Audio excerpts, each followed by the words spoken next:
Ceci est une lecture de Christiane Jehanne pour audiocité.net. Ceci est un enregistrement sous licence CC BY NC SA 2.0 FR.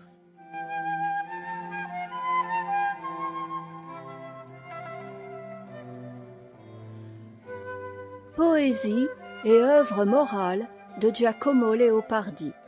Poésie numéro 8, Hymne au patriarche. Traduction par Alphonse Hollard, Alphonse Lemaire, éditeur 1880, domaine public. Hymne au patriarche ou des commencements du genre humain, 1824. Et vous, pères illustres de la race humaine, le chant de vos fils affligés redira vos louanges. Vous fûtes bien plus chers à l'Éternel conducteur des astres, et produits à la douce lumière avec bien moins de sujets de larmes que nous. Ces douleurs irrémédiables du malheureux mortel qui naît pour les larmes et trouve la tombe noire plus douce que la lumière éthérée? Non, ni la pitié, ni la droite loi du ciel ne les lui ont composées. Si une rumeur antique parle de votre ancienne faute, qui soumit la race humaine au pouvoir tyrannique de la maladie et de la douleur, les fautes plus sacrilèges de vos fils, leur génie inquiet, leur démence grandissante, armèrent contre nous l'Olympe offensé et la puissance négligée de la nature. C'est ainsi que la vie devint à charge, qu'on maudit la fécondité du sein maternel, et que l'érèbe, désolé, émergea violemment à la surface de la terre. Le premier, tu contemplas le jour, la lumière empourprée des sphères tournantes, les nouveaux hôtes des champs, et la brise errante par les prés encore jeunes, ô chef et père antique de l'humaine famille.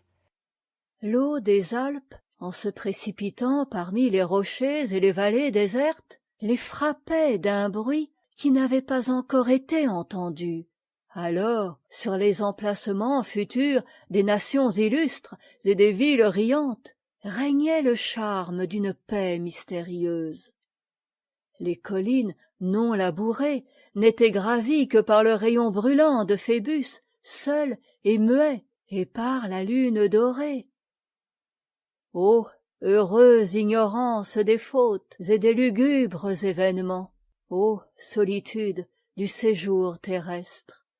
Oh, quelle douleur, père infortuné, les destins préparaient à ta race, et quelle suite infinie de cruelles disgrâces! Voici qu'une fureur nouvelle souille de sang et du meurtre d'un frère les sillons stérilisés, et que l'air divin apprend à connaître les ailes horribles de la mort. Tremblant et errant, le fratricide, fuyant les ombres solitaires et la secrète colère des vents dans les forêts profondes, élève le premier les toits des villes, ce séjour et ce royaume des soucis rongeurs. Et le premier, le remords désespéré, malade, haletant, réunit et resserre les mortels aveugles dans des demeures associées. Dès lors, la main malhonnête se refusa la charrue recourbée, et viles furent les sueurs agrestes. L'oisiveté occupa ces seuils scélérats, et dompta la vigueur native dans les corps inertes. Languissantes et lâches, les âmes retombèrent, et la servitude, mal suprême, s'empara de ces faibles vies humaines.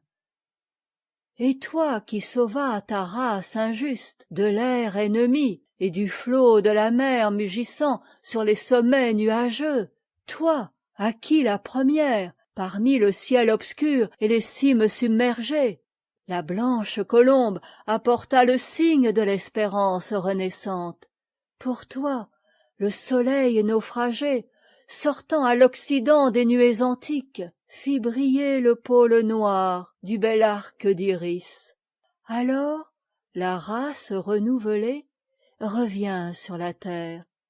Elle reprend ses cruelles passions, ses goûts impies, ses ennuis éternels. Une main profane se joue des royaumes inaccessibles de la mer vengeresse, et enseigne la douleur et les larmes à de nouveaux rivages et à de nouvelles étoiles. Maintenant, Père des hommes pieux, Père juste et fort, mon cœur pense à toi et à tes fils généreux.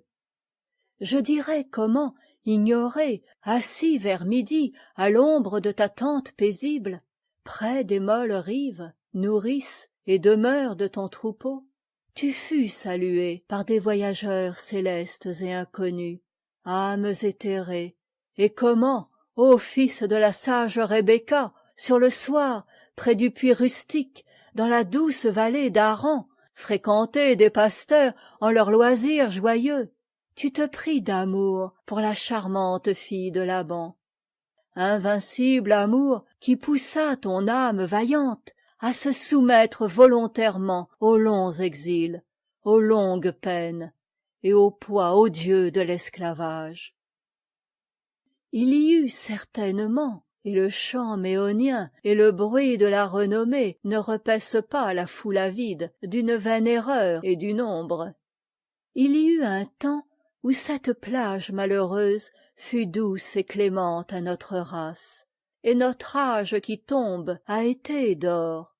Non que des ruisseaux de lait pur arrosassent le flanc des roches naturelles, ou que le tigre se mêlât aux brebis dans une bergerie commune, ou que le pâtre guidât par jeu les loups à la fontaine. Mais la race humaine vécut ignorante de son destin et de ses ennuis, exempte même d'ennui.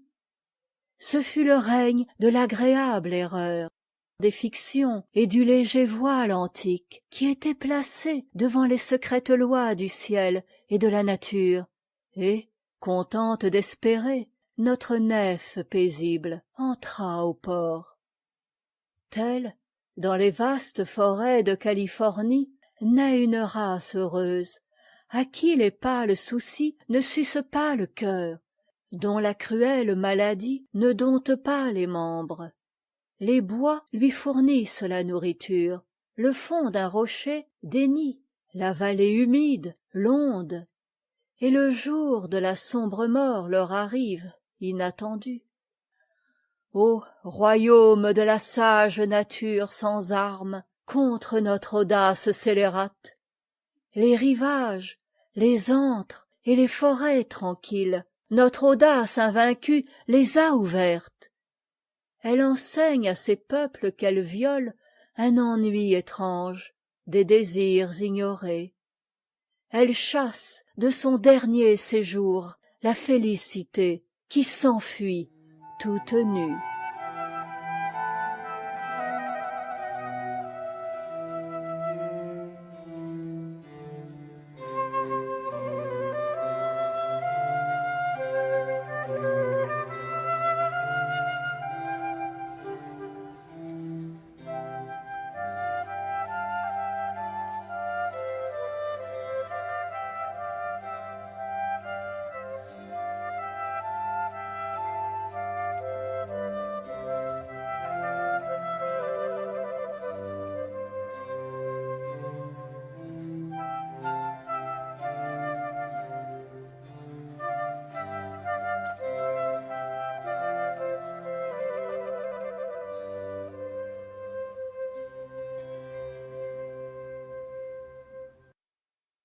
Musique, Antonio Vivaldi, concerto pour deux flûtes, en C majeur, RV 533. Mouvement 2, Largo. Orchestra Gli Armonici. Muse Open, licence CC-PD.